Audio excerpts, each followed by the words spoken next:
ಎಷ್ಟು ದಿನ ಆಯ್ತು ನೋಡಿ. ನಾನ್ ಚೆನ್ನಾಗಿದ್ದೇನಮ್ಮ, ನೀವ್ ಹೇಗಿದ್ದೀರಾ? ನಿಮ್ ಆರೋಗ್ಯ ಎಲ್ಲ ಚೆನ್ನಾಗಿದ್ಯಾ? ಅಂಕಲ್ ಹೇಗಿದ್ದಾರೆ? ಅವರು ಚೆನ್ನಾಗವ್ರೆ, ನಾನು ಚೆನ್ನಾಗಿವ್ನಿ. ನೋಡು, ನಿನ್ ಮುಂದೆ ಗುಂಟ್ಕಲ್ ನಿಂತಂಗ್ ನಿಂತಿದ್ದೀನಿ. ಯಾವಾಗ್ಲೂ ಹೀಗೆ ಸಂತೋಷವಾಗಿ ನಗ್ನಗ್ತಾ ಇರ್ಬೇಕು ನೀವು. ನಾವೆಲ್ಲ ಹಿಂಗೆ ನಗ್ನಗ್ತಾ ಇರ್ಬೇಕು ಅಂದ್ರೆ ನಮ್ ರಾಧನ್ ಮದ್ವೆಗೆ ನೀವೆಲ್ಲ ತಪ್ಪದೆ ಬರ್ಬೇಕು. ಅವಾಗ್ಲೇ ನೋಡು ನಮ್ಗೂ ಸಂತೋಷ ಆಗೋದು. ಅದಕ್ಕೆ ಲಗ್ನ ಪತ್ರಿಕೆ ಕೊಟ್ಬಿಟ್ಟು ಕರ್ದ್ಬಿಟ್ಟು ಹೋಗೋಣ ಅಂತ ಬಂದೆ ಕಣಪ್ಪ.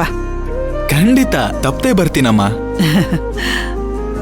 ಬರೋದೇನಿದೆ, 1-3 ದಿನ ಮುಂಚೆ ಬಂದು ನಾವೇ ಎಲ್ಲ ಕೆಲಸ ಮಾಡ್ತೀವಿ. ಸರಿ, ಬರೀ ಮಾತ್ ಕೇಳೋದಲ್ಲ, ನಿಜವಾಗ್ಲೂ ಮುಂಚೆನೆ ಬರ್ಬೇಕು. ಖಂಡಿತವಾಗ್ಲೂ ಬರ್ತೀನಮ್ಮ. ಏನಮ್ಮ ಅಳಿಯಂಗ್ ಪತ್ರಿಕೆ ಕೊಡಕ್ ಬಂದ್ರಾ? ಅಳಿಯನ ಅದೇನು ಅಂದ್ರೆ ಇವನ್ ಮದ್ವೆ ಆಗೋ ಹುಡುಗಿ ನನಗ್ ತಂಗಿ ಆಗ್ತಾಳಲ್ವಾ, ಆ ವರ್ಷನಲ್ಲಿ ಇವನ್ ನನ್ಗೆ ಅಳಿಯ ಆಗ್ತಾನೆ ಅಂತ ನಾನು ಹಂಗೆ ಕರಿತಾ ಇರ್ತೀನಿ ಇವನನ್ನ. ಅಯ್ಯೋ, ಅವ್ರನ್ನ ಅಳಿಯ ಅನ್ನಕ್ಕಿಲ್ಲ, ಬಾವ ಅಂತಾರೆ. ಹೌದಾ? ಅಯ್ಯೋ ಅಮ್ಮ, ನಮ್ಮನೆ ಕಡೆ ಅಳಿಯ ಅಂತಾನೆ ಕರೆಯೋದು. ಹಂಗ? ಅಯ್ಯೋ, ಈ ಪ್ಯಾಟರ್ನಾಗೆ ಯಾರ್ಯಾರನ್ನ ಹೆಂಗ್ ಕರ್ಕೋತಾರೋ ಒಂದು ಗೊತ್ತಾಗಿಲ್ಲ ಕಣಪ್ಪ ನಮ್ಗೆ. ಮತ್ತೆ ಅಮ್ಮ, ಓಡಾಟ ಇಲ್ಲ ಜೋರ? ಈಗಷ್ಟೇ ಶುರು ಮಾಡಿದೀವಲ್ವಪ್ಪ, ಲಗ್ನ ಪತ್ರಿಕೆ ಇನ್ನು ಸಾಕಷ್ಟು ಕಡೆ ಹಂಚ್ಬೇಕು. ಅಯ್ಯೋ ಅಮ್ಮ, ನೀವ್ಯಾಕೆ ಒಬ್ರೇ ಓಡಾಡ್ತೀರಾ? ಅಳಿಯ ಜೊತೆಲಿ ಇದಾನಲ್ವಾ, ಇವನು ಕರ್ಕೊಂಡು ಓಡಾಡಿ. ಅಳಿಯ ಪರವಾಗಿಲ್ಲಪ್ಪ, ಬೆಂಗಳೂರಿನಾಗೇನಷ್ಟು ಓಡಾಟ ಇಲ್ಲ. ಗಾರ್ಮೆಂಟ್ಸ್ಗೆ, ಹಾಸ್ಟ್ಲಿಗೆ, ಪುಸ್ವಕವ್ರ ಮನೆಗೆ ಕೊಟ್ರೆ ಸಾಕು. ಏನಪ್ಪ ಆಯ್ತು? ಏನು ಇಲ್ಲ ಅಮ್ಮ, ಒಂದು ಚಿಕ್ಕ ಇರುವೆ ಜೋರ ಕಚ್ಬಿಡ್ತು.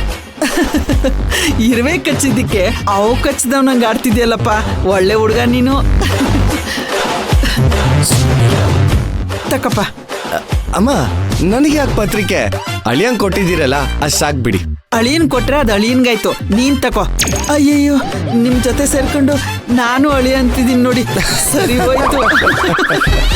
ಇವತ್ತಲ್ಲ ನಾಳೆ ನಿಮ್ಗೆ ಅಳಿಯ ಆಗೋನೆ ತಾನೆ, ತಪ್ಪೇನಿಲ್ಲ ಬಿಡಿ. ಸರಿ ತಗೊಳಪ್ಪ.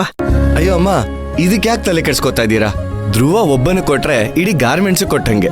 ಒಳ್ಳೇದು ಕಣಪ್ಪ, ಆದ್ರೂ ನಮ್ ಕಡೆ ಲಗ್ನ ಪತ್ರಿಕೆ ಕೊಟ್ಟು ಕರೆಯೋದು ವಾಡಿಕೆ, ಬೇಡ ಅನ್ಬೇಡ, ತಗೋ. ಸರಿ ಕೊಡಿ.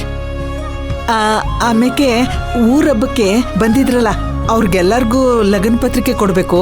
ಆಮೇಲೆ ಮೈನನ್ ಬಾಸ್ ಒಬ್ರು ಇದ್ದಾರಲ್ಲ, ಅದೇ ಉದ್ದಕ್ಕೆ, ಅವ್ರ ಹೆಸರೇನು ಹೇಳಿ? ಪುಷ್ಪಕ್ ಸರ್. ಪುಷ್ಪಕ್ ಸರ್ ನನಗ್ ಗೊತ್ತಿಲ್ವಾ? ಅವರಲ್ಲ, ಇನ್ನೊಬ್ರವ್ರಲ್ಲ. ಓ, ಅರವಿಂದ್ ಸರಾ? ಅವರು ಅಲ್ಲ ಕಣಪ್ಪ, ಅವ್ರ ಹೆಸರು ಬಾಲರಾಜ್ ಸರ್. ಬಾಲರಾಜ್ ಸರ್, ಅವ್ರಿಗೆ ಇದಾರ ಅವರು. ಅವ್ರೆಲ್ಲ ಹೋಗ್ತಾರೆ, ಒಳಗಡೆನೆ ಇದ್ದಾರೆ. ಹಂಗಾರೆ ಕರ್ಕೊಂಡು ಇರ್ತೀರಾ? ಅವ್ರಿಗೂ ಪತ್ರಿಕೆ ಕೊಡ್ಬೇಕು. ಸರಿ ಅಮ್ಮ, ಕರ್ಕೊಂಡು ಹೋಗ್ತೀನಿ. ಆನಂದ್, ಇದು ಕೌಂಟರ್ ಇಟ್ಬಿಟ್ಟು ಬಂದ್ಬಿಡು. ಬನ್ನಿ. ನಡಿಪ್ಪ, ನಡಿ.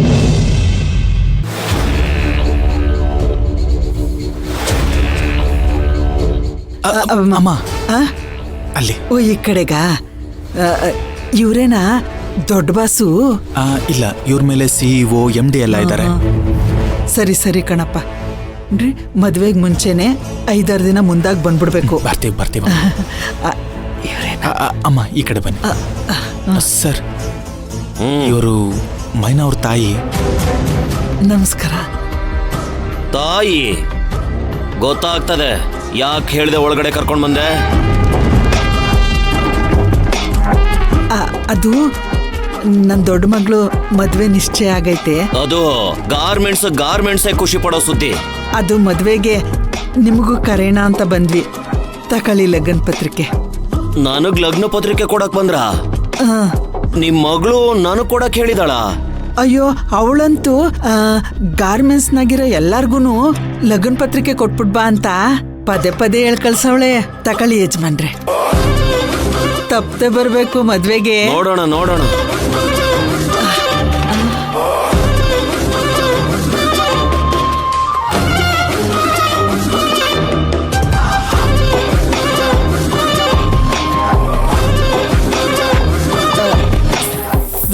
ಸರು, ಹಂಗೆ ಬೇರೆಯವ್ರಿಗೂ ಲಗ್ನ ಪತ್ರಿಕೆ ಕೊಡ್ಬೇಕಿತ್ತು. ಕೊಡಿ. ಕೆಲ್ಸ ಟೈಮಲ್ಲಿ ತೊಂದರೆ ಕೊಡಬಾರ್ದು. 5 ನಿಮಿಷದಲ್ಲಿ ಕೆಲಸ ಮುಗಿಸ್ಕೊಂಡು ಹೊರಡ್ಬೇಕು. ಆಯ್ತು. ಹೊರಡಿ. ಬರ್ತೀವಿ. ಬನ್ನಿ ಅಮ್ಮ.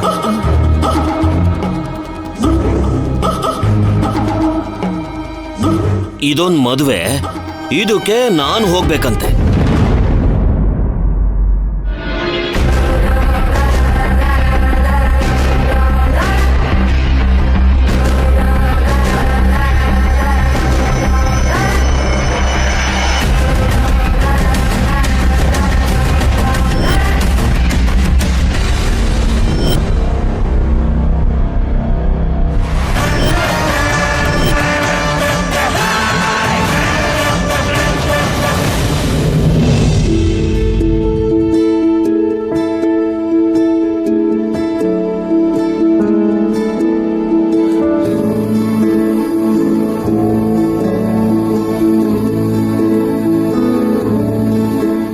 ಕೂಸೆ,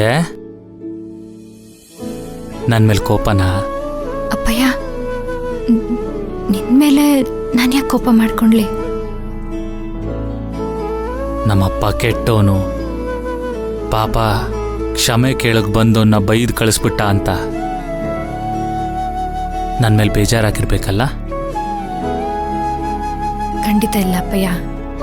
ಆದ್ರೆ ನೀವೊಂದು ಮಾತು ಹೇಳ್ತಿದ್ರಿ, ಯಾರಾದ್ರೂ ತಪ್ಪು ಮಾಡಿದ್ರೆ ಅದನ್ನ ತಿಳ್ಕೊಂಡು ತಿದ್ಕೊಂಡು ಕ್ಷಮೆ ಕೇಳ್ತಾರಲ್ವಾ, ಅವ್ರನ್ನ ಕ್ಷಮಿಸ್ಬೇಕು ಅಂತ ಅಲ್ವಾ? ನಾನು ಹೇಳಿದ್ದೆ, ಆದ್ರೆ ಅದು ಗೊತ್ತಿಲ್ಲದೆ ತಪ್ಪು ಮಾಡ್ದವ್ರಿಗೆ ಕಣವ್ವ. ಗೊತ್ತಿದ್ದು ತಪ್ಪು ಮಾಡೋ ಇಂಥ ನೀಚರಿಗಲ್ಲ. ಆದ್ರೆ ಅವನ ಸಂದರ್ಭದಲ್ಲಿ ಗೊತ್ತಿಲ್ಲದೆ ತಪ್ಪು ಮಾಡಿರ್ಬೋದೇನೋ. ಕೂಸೆ, ಯಾಕವ ನೀನು ಹಿಂಗೆ ಯೋಚನೆ ಮಾಡ್ತಾ ಇದೀಯ? ಆ ಸಂದರ್ಭ ಎಂಥದ್ದು ಅಂತ ಅವನಿಗೆ ಗೊತ್ತಿರ್ಲಿಲ್ವಾ? ನಿಮ್ಮಕ್ಕನ ಮದುವೆ ಸಂದರ್ಭ ಕಣವ್ವ ಅದು. ಅಂಥ ಸಮಯದಲ್ಲಿ ಅವನು ಹಂಗೆ ಮಾಡಿದ್ರೆ ಮದುವೆ ನಿಂತೋಗತ್ತೆ. ಊರ್ನವ್ರ ಮುಂದೆ ನಾವು ತಲೆ ಎತ್ತಕ್ಕಾಗ್ತದ? ಇವೆಲ್ಲ ಗೊತ್ತಿರ್ಲಿಲ್ವಾ ಅವನಿಗೆ? ಅಷ್ಟು ಅವಿವೇಕಿನ ಅವನು? ಎಲ್ಲ ಗೊತ್ತಿದ್ದೆ ಹಂಗೆ ಮಾಡವನವನು. ಹಾಗೆ ಆ ಕ್ಷಣದಾಗೆ ಅವನಿಗೆ ನಾವೆಲ್ಲ ಮುಖ್ಯ. ಅವನು ಅವನ ಸ್ವಾರ್ಥ, ಅವನು ಇಷ್ಟಪಟ್ಟಿದ್ದು ಅಷ್ಟೇ ಮುಖ್ಯ. ಇಂಥ ಯೋಗ್ಯನ್ನ ನಾನು ಕೊಲ್ದೆ ಕಳಿಸ್ಬಿಟ್ನಲ್ಲ, ಅದಕ್ಕೆ ಖುಷಿ ಪಟ್ಕೋಬೇಕು ನೀನು. ಅವತ್ತು ಅವನು ಮಾಡಿದ ತಪ್ಪಿಗೇನೆ ಇವತ್ತಿನವರೆಗೂ ನಿಮ್ಮ ಅಕ್ಕನ ಮದುವೆ ಆಗಿಲ್ಲ. ಅದಕ್ಕೆ ಎಂಥ ಸ್ಥಿತಿ ಬಂದಿದೆ ನೋಡಿ ನಮಗೆ. ಹುಸೆ, ಅಂಥವನ್ನ ನಾನು ಹೆಂಗೆ ಕ್ಷಮಿಸ್ಲಿ?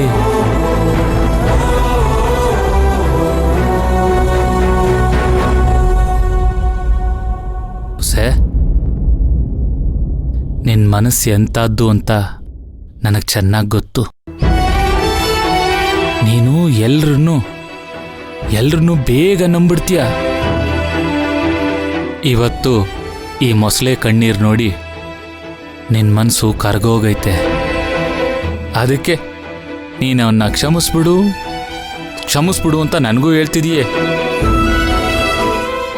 ಆದರೆ ಒಂದು ತಿಳ್ಕೊ ಮಗಳೇ, ವಿಷ ಇದ್ದ ಹಾವು ಯಾವತ್ತೂ ಅಮೃತ ಕೊಡೋದಿಲ್ಲ, ವಿಷಾನೇ ಉಗುಳೋದು. ಅವನು ವಿಷ ಇರೋ ಸರ್ಪ ಕಣವ.